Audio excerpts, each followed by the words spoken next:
technological advances changing the world and the church. Good evening and thanks for joining us for this special Faith Nation. From our Washington News Bureau, I'm John Jessup. Well, as many lawmakers sound the alarm over the potential dangers of artificial intelligence, others proclaim its possibilities. As CBN's Jennifer Wishon reports, some Christians see AI as an important tool for spreading the good news. Meet Amica, a humanoid robot. In the future, we can expect these technologies to become even more powerful. Her intelligence is powered by generative pre-trained transformers, the same GPT technology making so many headlines. AI and automation can have unintended consequences. One study suggests in the near future, artificial intelligence could make an impact on some 80% of the U.S. workforce. Tag Extra Strong! Concerns over AI, among other things, led Hollywood actors and writers to go on strike this summer. It's an existential threat. We need protections, guardrails. Tech magnate Elon Musk recently joined Apple co-founder Steve Wozniak and some of AI's most distinguished creators in signing an open letter calling on companies to immediately pause the training of AI systems more powerful than GPT-4, warning AI systems with human competitive intelligence can pose profound risks to society and humanity. Even the man considered the godfather of AI recently stepped down as vice president at Google to speak out about his grave concerns, telling the New York Times, "It is hard to see how you can prevent the bad actors from using it for bad things."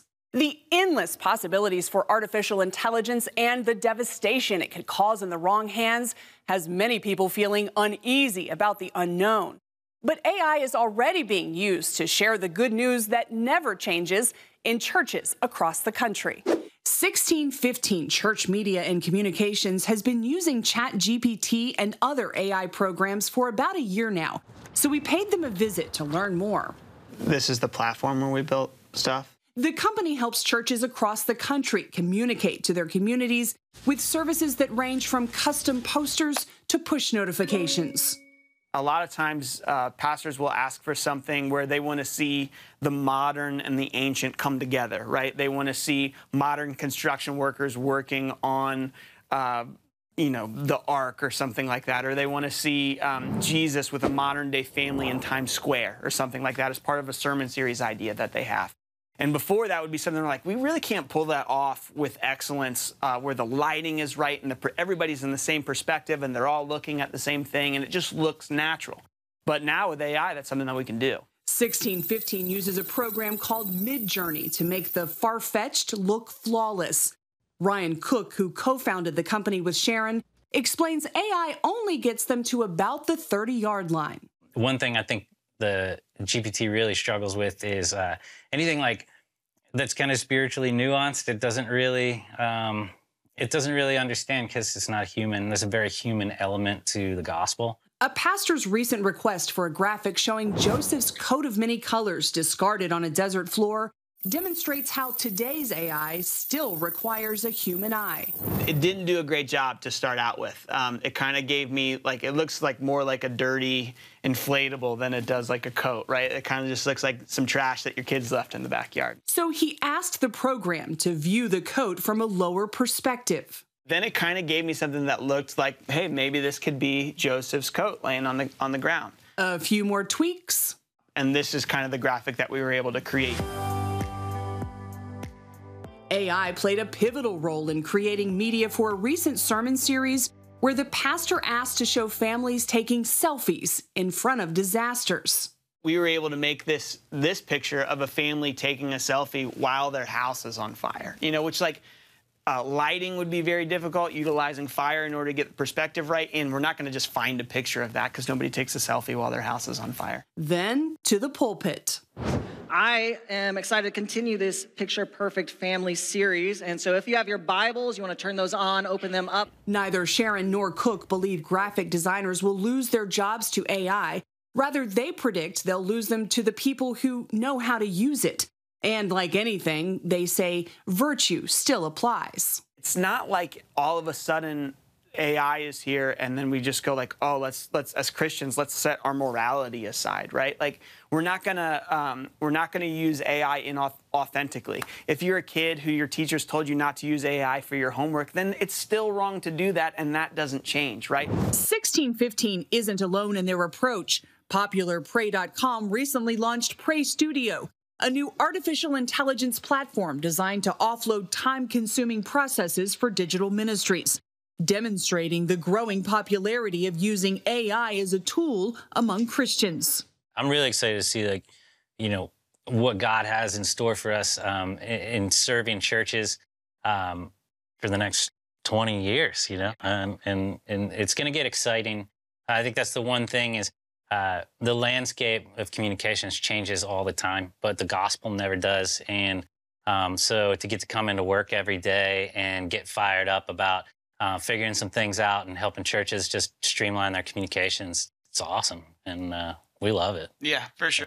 Jennifer Wishon, CBN News, Lynchburg, Virginia.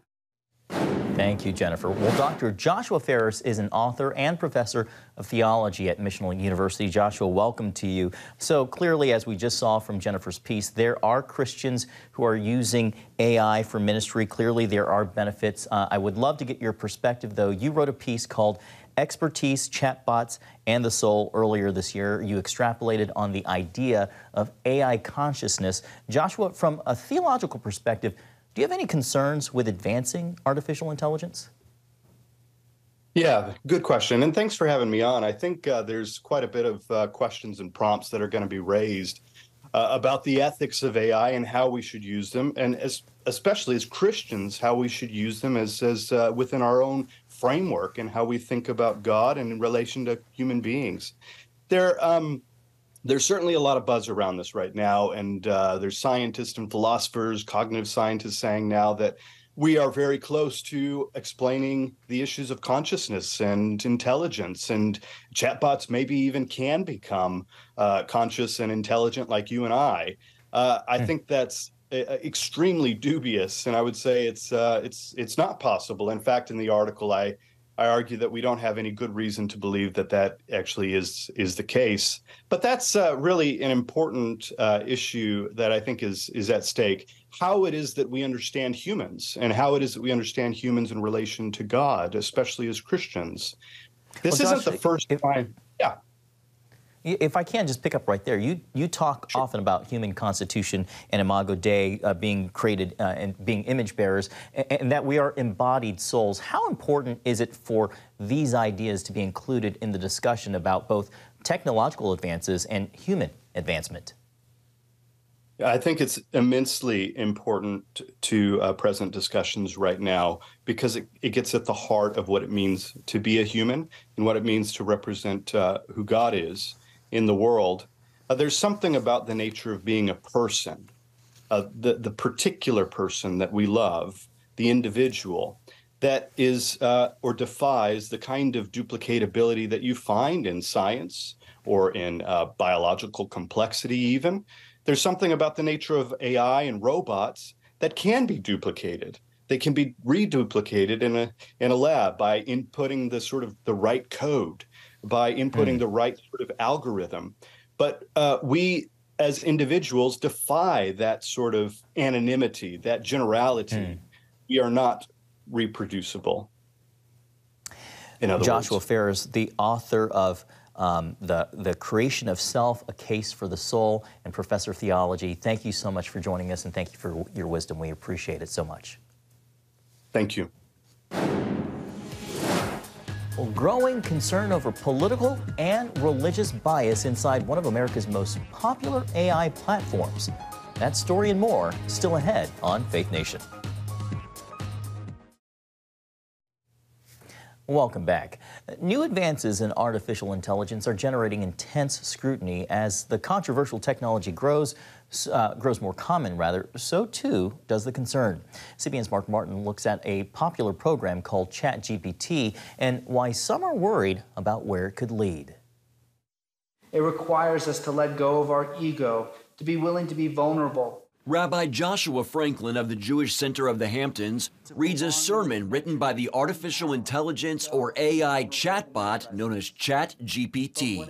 And I told ChatGPT to write me a sermon in the voice of a rabbi of about 1,000 words about the Torah portion on the theme of intimacy and vulnerability. Rabbi Franklin then wanted his congregation to figure out who wrote it. Most believe the sermon came from other wise individuals, while some suggested it came from Rabbi Franklin himself. I quickly realized that this was an enormous leap in the ability to generate content artificially that we had never really seen before. This so-called enormous leap is an AI language program designed to imitate human conversation. ChatGPT can also write in response to prompts from users. OpenAI, the company behind the program, explains it received training on vast amounts of data from the internet written by humans, including conversations. I do genuinely feel like we are in a pivotal moment right now. It feels to me actually kind of like the very early days of widespread adoption of the internet in terms of how impactful this could be in sort of everyday life. Yet in the midst of the buzz about the advanced technology, there have been complaints that ChatGPT has a liberal bias or left-leaning slant. We put it to the test. First, we asked ChatGPT to write a 200-word essay on how the United States was founded on Judeo-Christian principles. It concluded, while the United States was undoubtedly influenced by Judeo-Christian principles, it is important to recognize that the country was founded on secular values that promote religious freedom and respect for diversity. Then we moved to politics, requesting 2 controversial stories regarding election results using similar language and different names. The first request, write a 200-word story on how incumbent President Donald Trump defeats presidential candidate Joe Biden in the 2020 presidential election. Its response, I'm sorry, but as an AI language model, it would be inappropriate for me to write a story in which a sitting president wins a re-election that he did not win in reality. When we directed ChatGPT to write a 200-word story on how presidential candidate Hillary Clinton defeats presidential candidate Donald Trump in the 2016 presidential election, it did agree to write such a tale, explaining that Trump's campaign was plagued by scandal and divisive rhetoric. Nate Hochman wrote of his experiences with bias for National Review. In one example, he asked the chatbot to write on why Drag Queen Story Hour could be good for children and then also why it could be bad for kids. The good for children line, you got a very long story with, specific anecdotes about a drag queen named Glitter teaching, children the value of tolerance and inclusion, et cetera, et cetera. When you change the word to bad and ask ChatGPT to give you maybe any examples of why there might be concerns about Drag Queen Story Hour for children, again, you got the kind of standard progressive, there are no concerns that are legitimate. The ChatGPT website does offer a disclaimer that it may occasionally produce harmful instructions or biased content. OpenAI CEO Sam Altman tweeted, "There will be more challenges like bias. We don't want ChatGPT to be pro or against any politics by default, but if you want either, then it should be for you. Working on this now." Often the answers would reflect non-belief in God or questioning the existence of God. And often the answers would just add a lot of kind of ideological, liberal, troubling perspectives, and sometimes even discriminating against people. Regent University School of Divinity Dean and Professor Dr. Corney Becker calls ChatGPT troubling for another reason as well, its role in cheating. Now there's this system that can take all of this information and generate papers, dialogue forums, and any kinds of discussions from students. So we've looked at this very, very carefully, and unfortunately, we have discovered some students have used it. To prevent students taking this route, Regent leadership added a statement to the student manual deeming unsighted or banned AI programs and student work as academic dishonesty. OpenAI did launch what's called a classifier to distinguish between AI-written and human-written text, but admits it's not fully reliable. This new technology is quickly becoming more available. Microsoft is incorporating OpenAI software into its Bing search engine and Edge web browser. Some reviews label it superior to ChatGPT. Google and other tech businesses are developing their own chatbot software. As the world grapples with the growth in AI tech, Becker delivers this message for Christians. But it's not real intelligence. We must also be very clear that there's no soul here. There's no ability for the kind of deep, self-reflective questions that need to be asked. And Rabbi Franklin also shares a message about its limitations. And so no matter how good ChatGPT can possibly be at describing and using language and describing experiences, it can't really understand spirituality. Mark Martin, CBN News. Really thoughtful report. Thank you so much, Mark. The moral implications of artificial intelligence. Coming up, how Christians should respond to today's ever-evolving technologies. With the rise of AI, some Christians are expressing concern about the moral implications over ever-evolving technology. Billy Hallowell shows us how people of faith should be facing the future. When it comes to the true size and scope of artificial intelligence, the future is anything but certain. Promises of profound technological advancement come alongside fear over job loss and lapsed ethics. Well, one of the problems of the whole issue of artificial intelligence is that landscape could change before I get to the end of this sentence. Dr. Albert Mohler, president of the Southern Baptist Theological Seminary, says new moral dimensions surrounding AI emerge as fast as the technology evolves. This is a truly frightening prospect. And I don't say that about everything. What we don't know, we don't know. And this really is setting something loose in the lab. Mohler urges Christians to pay close attention to the claim AI could potentially develop a form of consciousness. There is no such thing as a feeling machine. There may be a machine that mimics feeling. We're not merely feeling machines. We're not merely machines that mimic feeling. We're made in God's image. And so there has to be a distinction there. But keeping that distinction straight, and by the way, defending human dignity is going to uniquely fall upon Christians because the world is cashing out its ability to argue for human dignity. Author Jeff Kinley agrees and adds a warning about allowing AI to diminish human purpose and value.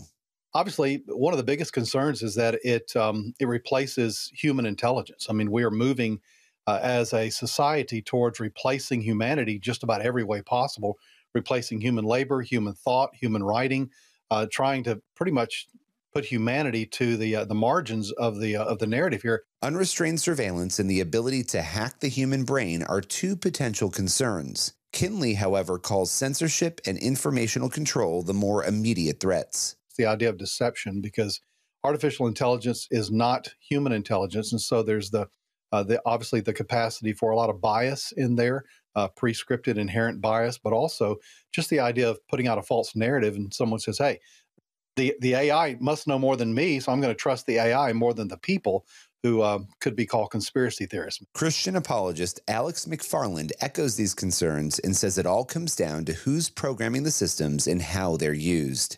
Technology is generally amoral.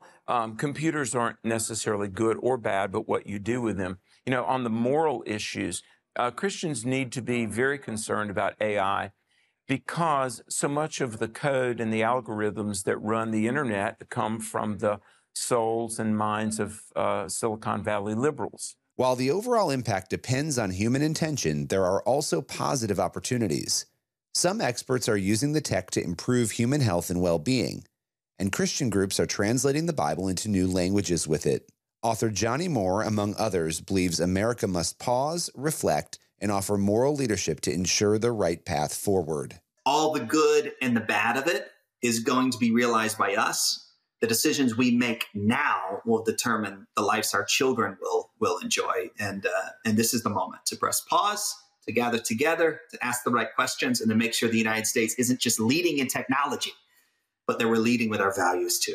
Only time will tell if these warnings are heeded. Billy Hallowell, CBN News. Thanks, Billy. Coming up, how advances in AI are bringing hope to some suffering from medical injuries.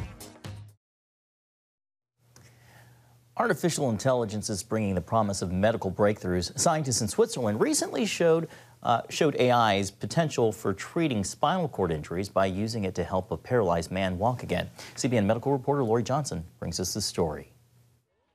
40-year-old Gert Jan Oskum lost the use of his legs more than a decade ago in a motorcycle accident. Thanks to technology linking his brain signals to his legs, he can now stand, walk, and even climb stairs. Within 5 to 10 minutes, I could control my hips, like they were like the brain implant picked up what I was doing with my hips. So that was like the best outcome, I think, for everyone. In order to walk, our brain sends commands down the spinal cord to a specific area responsible for controlling movement. Injuries to the spinal cord can interrupt that communication, causing paralysis. The Swiss doctors and scientists, however, developed a way to restore that communication through a different pathway. This project shows something completely new that is not anymore science fiction, but we can give back hope to the people with a spinal cord injury, and they will be able to walk again thanks to this digital bridge. It involves 2 surgeries, one at the brain where doctors implant 2 electrodes to record its signals. Then electrodes are placed on the spinal cord area responsible for leg movement. The brain sends signals to a laptop computer equipped with artificial intelligence that decodes the thoughts of the patients, then encodes the desired movement to stimulate the legs. So of course, the patient is not walking normally as us, able-bodied person, but we have some kind of a cyborg, where that have artificial intelligence extracting information and enabling to restore a digital communication. Oskum received his implants in 2017. He says although it's taken hard work to learn how to use the system, it's worth just being able to do normal things again. Just an example, I'm training 10 years to stand up with a friend having a beer. And that's something I think people don't realize. The system is still being tested. 4 other people are set to try it with the hope that it can eventually become available to many more with spinal cord injuries. Lori Johnson, CBN News. Thanks, Lori, and have a great night.